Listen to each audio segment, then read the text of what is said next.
ময়দানে যদি জিজ্ঞাসা করে,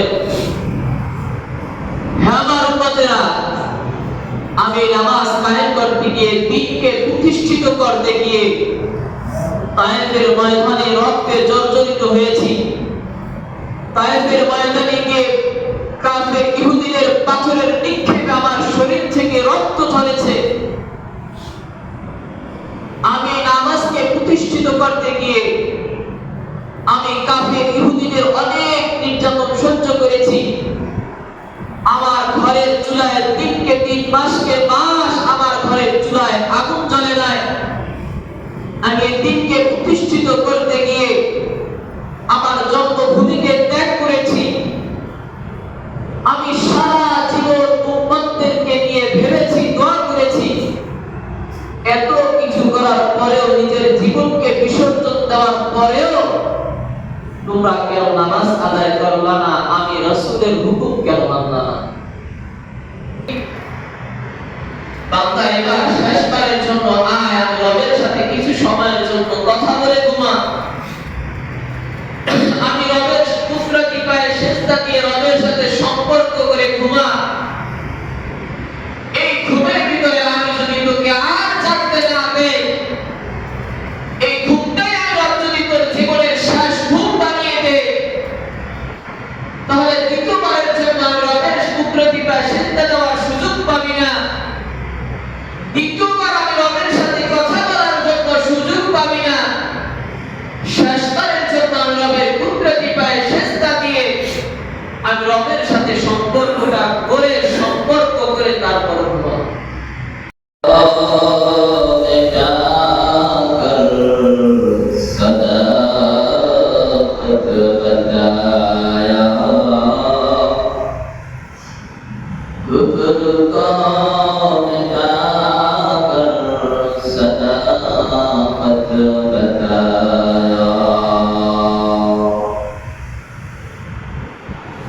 আলহামদুলিল্লাহ, আল্লাহ সুবহানাহু ওয়া তাআলার দরবারে অসংখ্য অনেক শুকর ও সুজুদ সেই মহান সৃষ্টিকর্তা, মহান প্রতিপাদ্য, মহান রব্বুল ইজ্জতের দরবারে, যে মহান রব আমাদেরকে সুস্থ রেখে কবুল করে ভালোবেসে সর্বোত্তম দিনে সর্বোত্তম জায়গায় আসার বসার তৌফিক দান করেছেন। সেই মহান সত্তার দরবারে একবার শুকরিয়া আদায় করি। আলহামদুলিল্লাহ, আলহামদুলিল্লাহ। আসলে এই দুনিয়া একটা মুসাফিরখানা। দুনিয়া একটা মুসাফিরখানা। আল্লাহ সুবহানাহু ওয়া তাআলা আমাদেরকে এই দুনিয়ায় পাঠিয়েছেন মুসাফির হিসাবে। মুসাফির বানিয়ে কিছুদিনের জন্য, অল্প কিছু সময়ের জন্য আল্লাহ তাআলা এই দুনিয়া আমাদেরকে পাঠিয়েছেন পরীক্ষা করার জন্য, ইমতিহানের হল হিসাবে, পরীক্ষার হল হিসাবে পরীক্ষা দেওয়ার জন্য। অল্প কিছু সময়ের জন্য এই দুনিয়ায় পাঠিয়েছেন, কিছুদিন ঘুরায়া ফেরায়া পরীক্ষা করে এরপর পরীক্ষার রেজাল্ট, চূড়ান্ত পর্যায়ের পরীক্ষার রেজাল্ট দেওয়ার জন্য, পুরস্কার দেওয়ার জন্য আবার আখিরাতে নিয়ে যাবে। এখান থেকে আমরা যারা বলি যে মৃত্যুবরণ করেছে, মৃত্যুর পরে যাদের আকীদা, যাদের বিশ্বাস আর কোনো কিছু নাই, মৃত্যু হয়েছে শেষ, বিষয়টা এরকম নয়। আমরা যে বলি কেউ মৃত্যুবরণ করলে আমরা বলি ইন্তেকাল করেছেন। আল ইন্তেকাল মানে স্থানান্তর হওয়া। এখানে আপনাকে আমাকে আল্লাহ তাআলা পাঠিয়েছেন, কিছুদিন পরীক্ষা করবেন, পরীক্ষা করার পর এরপর স্থানান্তর করে সেখানে নিয়ে আপনাকে আমাকে চূড়ান্ত পর্যায়ে পুরস্কার দান করবেন। পুরস্কার দেওয়ার জন্য যে স্থানে আপনাকে আমাকে নিয়ে যাবেন, ওটা চিরস্থায়ী, চিরঞ্জীব, চিরস্থায়ী হবে। খালিদিনা ফিহা, ওখানে যাওয়ার পর আর কোনো কারো মৃত্যু হবে না। হয়তো কেউ চিরতরের জন্য খালিদিনা ফিহা জাহান্নামে চলে যাবে, খালিদিনা ফিহা কেউ চিরদিনের জন্য জান্নাতে চলে যাবে। যে ব্যক্তি একবার জান্নাতের ভিতরে প্রবেশ করবে, তাকে আর কোনোদিন কশিন কালো ওই জান্নাত থেকে বের করা হবে না।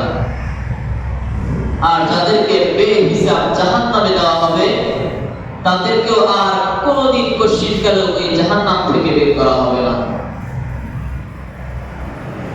আল্লাহ সুবহানাহু ওয়া তাআলার দরবারে দোয়া করি আল্লাহ তাআলা যেন আমাদের সকলকে এই দুনিয়া থেকে দুনিয়া মাত্রাতুল আখিরাত, দুনিয়া থেকে আখিরাত কামাই করে অন্ধকার কবরে যাওয়ার পরপরে যাওয়ার তৌফিক দান করুন। সকলে আমিন। আল্লাহ সুবহানাহু ওয়া তাআলা আমাদেরকে যে বিধানাবলী দিয়েছেন এই বিধানাবলীর মধ্য থেকে পাঁচটি হলো, যেটি বলা হয় ইসলামের বেনা, ইসলামের খুঁটি হলো পাঁচটি। ইসলামের বেনা হলো পাঁচটি। এই পাঁচটির মধ্য থেকে কি আছে? নামাজ আদায় করা, সালাত কায়েম করা, ওয়া আকিমুস সালাহ। আল্লাহ তাআলা কোরআনের ভিতরে 82 জায়গায় বলেছেন ওয়া আকিমুস সালাহ ওয়া আকিমুস সালাহ ওয়া আতুজ যাকাত। আমার বান্দারা তোমরা নামাজ কায়েম করো, নামাজ কায়েম করো, নামাজ কায়েম করো। আল্লাহ তাআলা 82 জায়গায় কোরআনের মাঝে বলেছেন এই বিধানকে।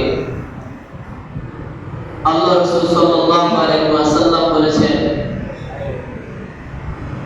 আউয়ালু মা ইউহাসাবু বিহিল আবদু ইয়াওমাল কিয়ামাতি সালাহ।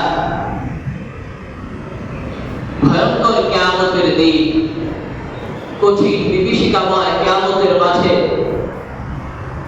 সর্বপ্রথম আপনার আমার থেকে যে হিসাব নেবে, হিসাবটা এমন সময় এমন ভাবে নিবে যে পরিস্থিতিটা এমন হবে মানুষগুলো সব উলঙ্গ অবস্থায় হাসরের মাঠে দাঁড়ানো থাকবে।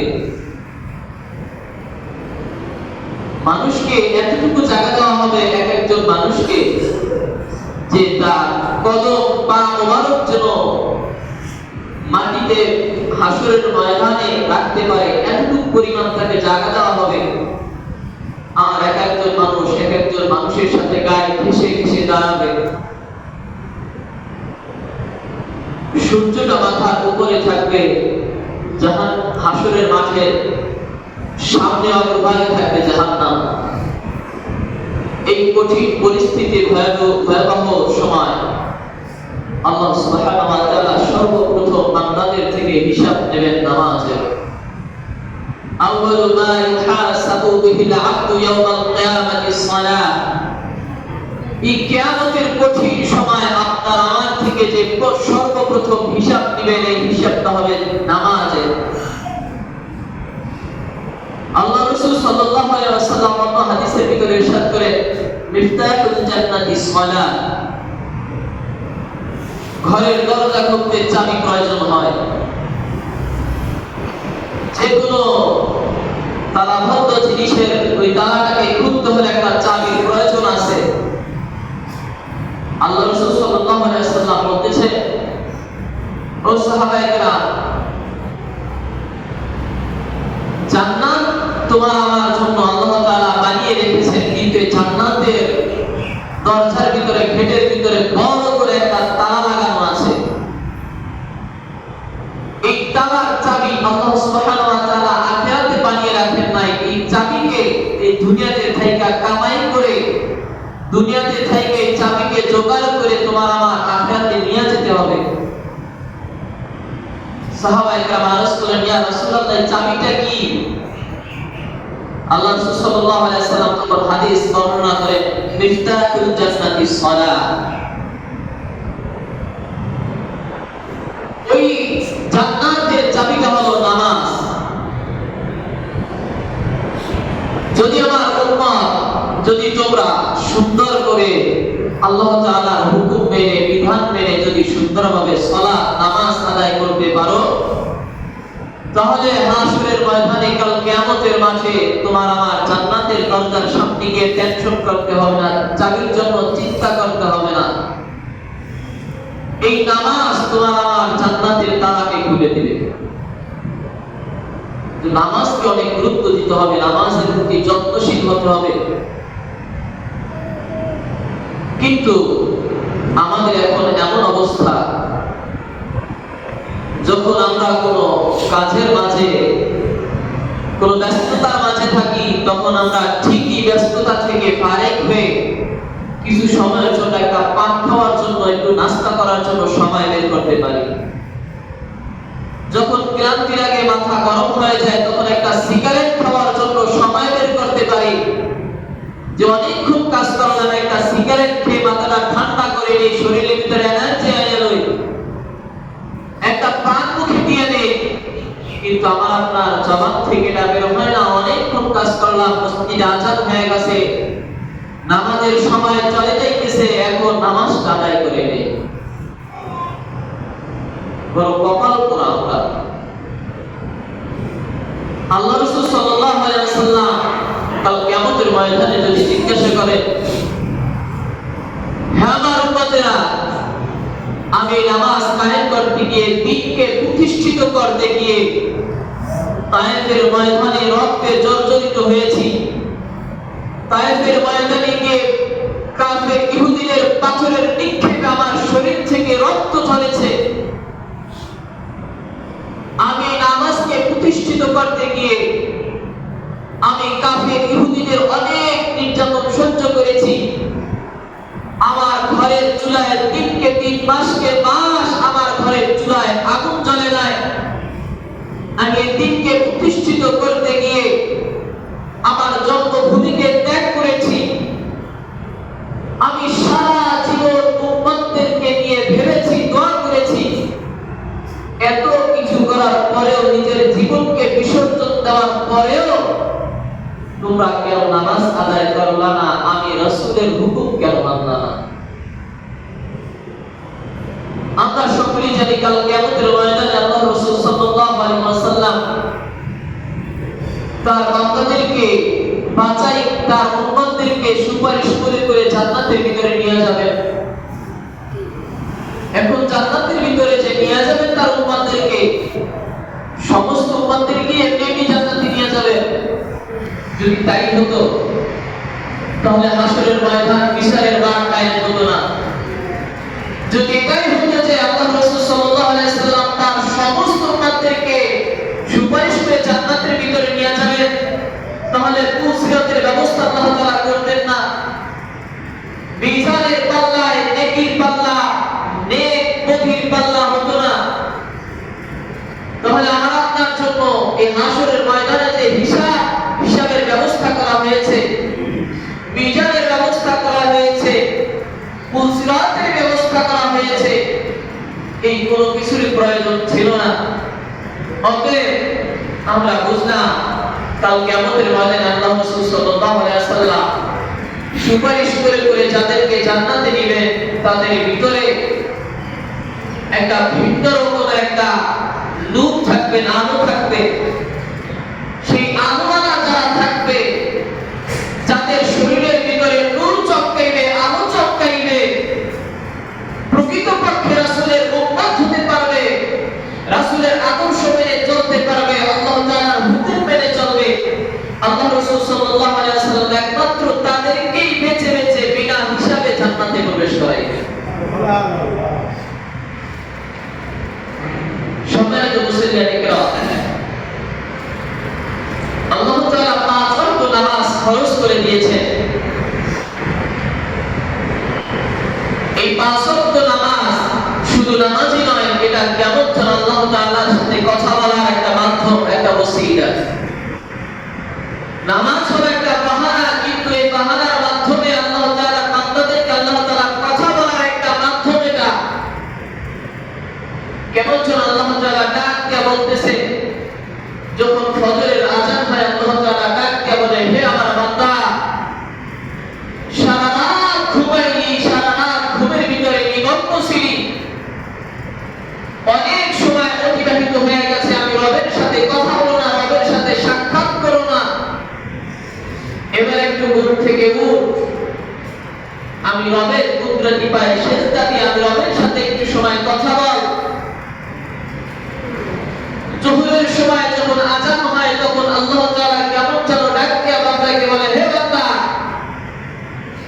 ফজর থেকে নিয়ে জোহর পর্যন্ত অনেক সময় দুনিয়ার কাজ করেছিস, অনেক সময় আমি রব থেকে বিচ্ছিন্ন থেকেছিস, আমি রবের সান্নিধ্যে ছিলি না, আমি রবকে ভুলে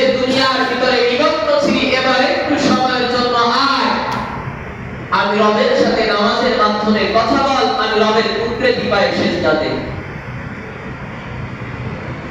আসরের সময় ডাকতে আল্লাহ তাআলা বলেন, মাগরিবের সময় আল্লাহ তাআলা ডাকতে কেমন যেন ডাকতে বলতেছে, বান্দা অনেক সময় আমি রব থেকে বিচ্ছিন্ন ছিলি, এবার কিছু সময়ের জন্য আয়, তাকিয়ে দেখ সূর্য অস্তমিত যাইতেছে, তোর জীবনের হায়াত থেকে জিন্দেগি থেকে একটা দিন চলে যাইতেছে, আয় আমি রবকে একটু ভালোবাস, আমি রবের সাথে সম্পর্ক কর, আমি রবের কুদরতি পায়ে সিজদা দে। আল্লাহ তাআলা এভাবে প্রত্যেকটা মুখকে ডাক দিয়ে তার সান্নিধ্যে নেওয়ার জন্য বলতেছে।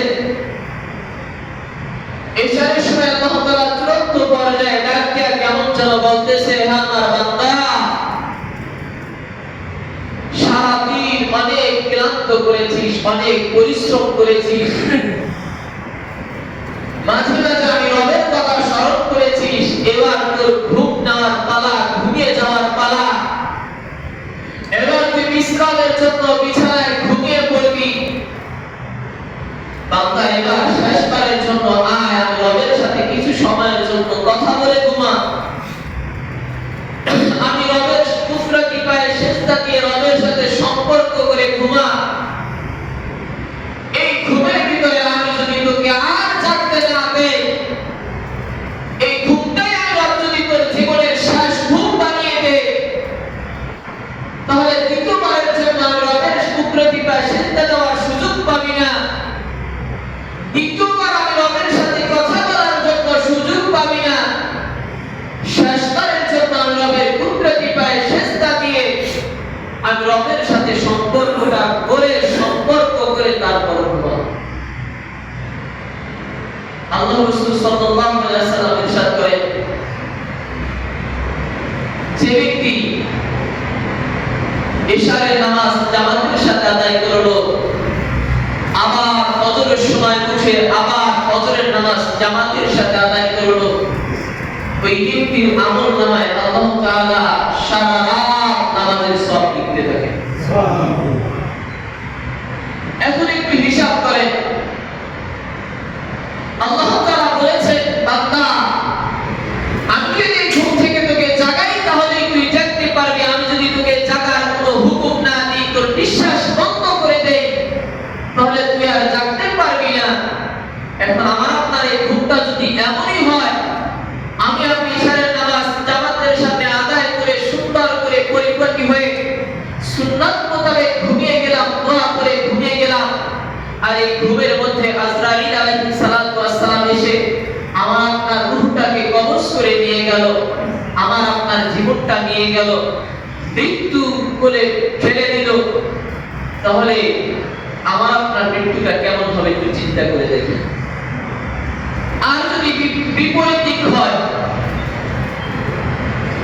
ফজরের সময় আল্লাহ তাআলা ডাকছেন, আমি আপনি নামাজে আসি নাই, জোহরের সময় ডাকছে ভ্রুক্ষেপ করি নাই, আসরে ডাকছে ভ্রুক্ষেপ করি নাই, মাগরিবেও ডাকছে ভ্রুক্ষেপ করি নাই, ইশারের সময় চূড়ান্ত পর্যায়ে আমাকে আপনাকে মুয়াজ্জিনের মাধ্যমে as-সালাতু খায়রুন, হাইয়া আলাস সালাহ, হাইয়া আলাল ফালাহ বলে আমাকে আপনাকে ডাকছে, তাও আমি আপনি আল্লাহ তাআলার দরবারে হাজিরা দেওয়ার জন্য আসলাম না, আল্লাহ তাআলার ডাকে সাড়া দিলাম না, বরঞ্চ গান বাজনা করে আমল ত্রুটি করে ইশারের সময় যখন ঘুমের টাইম হলো, ঘুমের সময় গিয়ে গান বাজনা শুনতে শুনতে অশ্লীল ভিডিও দেখতে দেখতে যখন আমি আপনি আল্লাহ তাআলার নাম ছাড়া হুকুম ছাড়া ঘুমিয়ে গেলাম, এমন মুহূর্তে এমন পরিস্থিতিতে যদি আমার আপনার সামনে আজরাইল এসে উপস্থিত হয়, তাহলে কেমন হবে একটু চিন্তা করুন।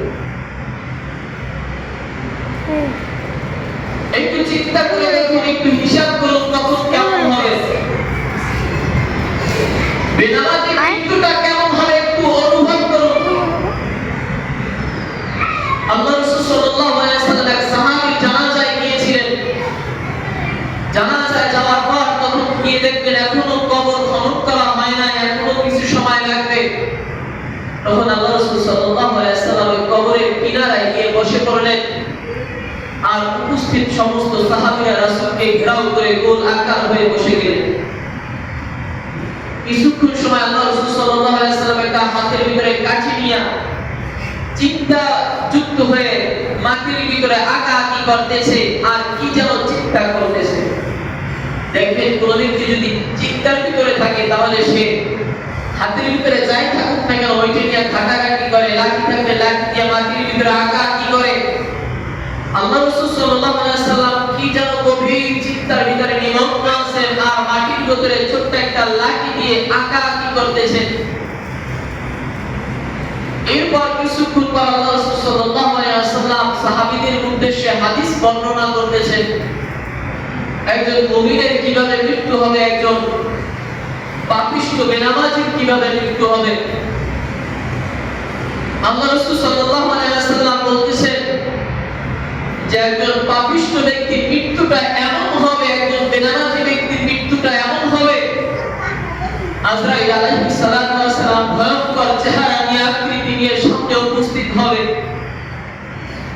এই চেহারা দেখে পাপিষ্ঠ বান্দার কলিজাটা ফেটে যাবে, পানির পিপাসায় গলা শুকিয়ে যাবে, চোখ দুটো পানিতে টলমল টলমল করতে থাকবে, কেমন যেন চোখ দুটো উপরে পড়তে চাইবে।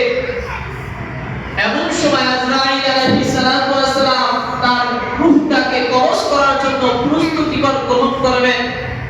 তখন ওই রূহটা বের হতে চাইবে না।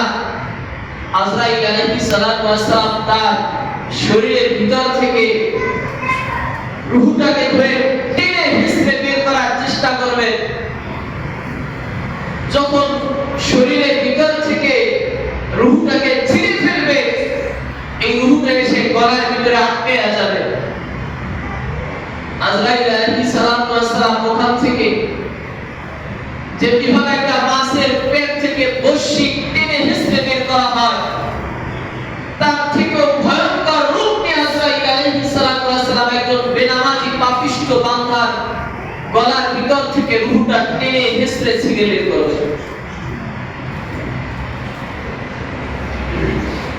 একটা জীবিত প্রাণীর শরীর থেকে যদি চামড়া খসে ফেলা হয় তাহলে ওই জীবন্ত প্রাণীটা কেমন ছটফট করে মৃত্যুর যন্ত্রণায়, ব্যথায় কেমন ছটফট করে একজন পাপিষ্ঠ বান্দার ঠিক তদ্রূপ ব্যথার কারণে আজরাইলের আকৃতি দেখে ওরকম ছটফট করতে থাকে।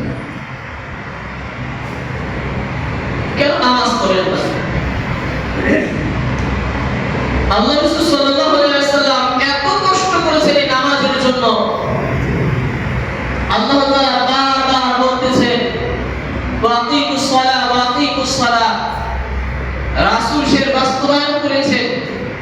আর কিভাবে বুঝালে আর কিভাবে বললে? আল্লাহ তাআলা তার সর্বশ্রেষ্ঠ নবীকে পাঠিয়ে বুঝিয়েছেন। তার সর্বশ্রেষ্ঠ কিতাবের ভিতরে বারবার করে আমাকে আপনাকে নামাজের জন্য ডাকতেছেন।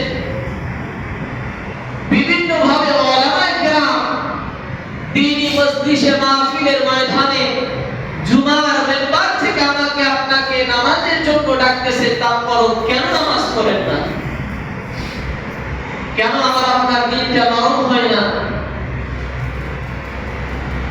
কেন দিলের ভিতরে নামাজের জন্য মহব্বত আসে না? আপনি আমি মনে করতেছি আমি এখন যুবক, আমার মাত্র উঠন্ত বয়স, আর কিছুদিন গেলেই তো যখন একটু বড় হব, খেলাধুলার বয়স কেটে যাবে, তখন নামাজ পড়ব। কিন্তু আমার আপনার সামনে এই উত্তর হিসেবে আল্লাহ তাআলা বিভিন্ন জায়গায় আমার আপনার চোখের সামনে নাবালেগ শিশু মৃত্যুবরণ করিয়ে দুনিয়া থেকে নিয়ে যায়। আমার আপনার মতো যুবক ভাইদেরকে মৃত্যুর করে ছেড়ে দেয়। হায়াতের কোনো ভ্রান্তি নাই, হায়াতের ভ্রান্তি নাই, তবে মৃত্যু হবে এটা 100% আল্লাহ তাআলা গ্যারান্টি দিয়ে দিয়েছেন। কুল্লু নাফসিন যায়িকাতুল মাউত। আমার আপনার যে মৃত্যুটা হবে এটা 100% গ্যারান্টি আছে, 100% শিওর। কিন্তু আমার আপনার মৃত্যুটা কখন হবে? শিশু অবস্থায় হবে না বালক অবস্থায় হবে, নাকি যুবক অবস্থায় হবে, না কিশোর অবস্থায় হবে, না বৃদ্ধ অবস্থায় হবে, এটার কোনো গ্যারান্টি আল্লাহ তাআলা দেয় না। অনিশ্চয় অনির্দিষ্টভাবে আল্লাহ তাআলা আমার আপনার হায়াতের জিন্দেগি দান করেছেন।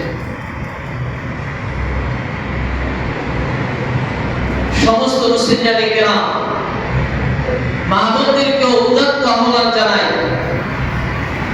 আল্লাহ তাআলার সর্বশ্রেষ্ঠ উত্তম আমল, আল্লাহ তাআলার নৈকট্য লাভের একমাত্র মাধ্যম হলো নামাজ। আসুন আমরা সকলে 5 ওয়াক্ত নামাজ জামাতের সাথে আদায় করার চেষ্টা করব। 5 ওয়াক্ত নামাজ সময় মতো আদায় করার চেষ্টা করব। আল্লাহ তাআলার কাছে যেন আমরা নামাজের মাধ্যমে আমার আপনার নামাজটা যেন এমন হয় যে কাল কিয়ামতের ময়দানে আমি একজনই নামাজ দিয়ে পার পেয়ে যেতে পারি। নামাজের মহব্বতটা যেন আমার আপনার দিলের ভিতরে এমন ভাবে হয় যে আল্লাহ তাআলার কাছে বলতে পারি, আল্লাহ তোমার যে সর্বশ্রেষ্ঠ উত্তম একটি হুকুম ছিল নামাজ আদায় করা, এর প্রতি আমার এত পরিমাণ মহব্বত ছিল, যখনই মসজিদের মিনার থেকে আযানের ধ্বনি আসতো আমার অন্তরটা ছটফট করতো, কখন আমি নামাজ আদায় করব। আমার নামাজ কবুল হয়েছে কিনা জানি না, তবে আমি এতটুকু তোমার কাছে গ্যারান্টি দিতে পারি, দুনিয়াতে যতদিন ছিলাম তোমার নামাজের মহব্বত ছিল অন্তরের ভিতরে। আমার সর্বোচ্চ চেষ্টা দিয়ে নামাজকে সুন্দর করার চেষ্টা করেছি, কিন্তু রব কবুল করেছে কিনা এটা একমাত্র তুমি জানো। তোমার কাছে আশাবাদী, আমাদেরকে মাফ করে জান্নাতের মেহমান বানায়া দাও। বিশেষ করে যুবক ভাইদেরকে বলবো, এলাকার মাহবুবদেরকে বলবো, যারা পর্দাবিহীন অবস্থায় গেঞ্জি পরে চুলগুলো এলোমেলো ছেড়ে মসজিদের সামনে দিয়ে মাদ্রাসার সামনে দিয়ে রাস্তা দিয়ে হেঁটে বেড়ান, আপনারও মৃত্যুবরণ করতে হবে, তবে কখন মৃত্যু হবে আপনিও জানেন না, আমিও জানি না। যুবক ভাইরা যাদেরকে নামাজের জন্য ডাক দিলে তারা বলেন যে হুজুর আজকে পোশাকটা নাপাক অবস্থায় আছে, তাহলে আপনি চিন্তা করে নাপাক অবস্থায় যদি আপনার মৃত্যু হয় আপনার সুপারিশটা কে করবে? আপনার তো শরীরে নাপাক, আপনি সুপারিশের আশাটা কিভাবে করবেন? অতএব যখনই আল্লাহ তাআলার হুকুম আসে আমরা রব্বুল আলামিনের হুকুমকে মানার চেষ্টা করব, রবের হুকুমকে মুখ্যরূপে আদায় করার চেষ্টা করব। রবের হুকুমের সামনে কোনো অজুহাত চলে না, আমরা অজুহাত দেওয়ার চেষ্টাও করব না।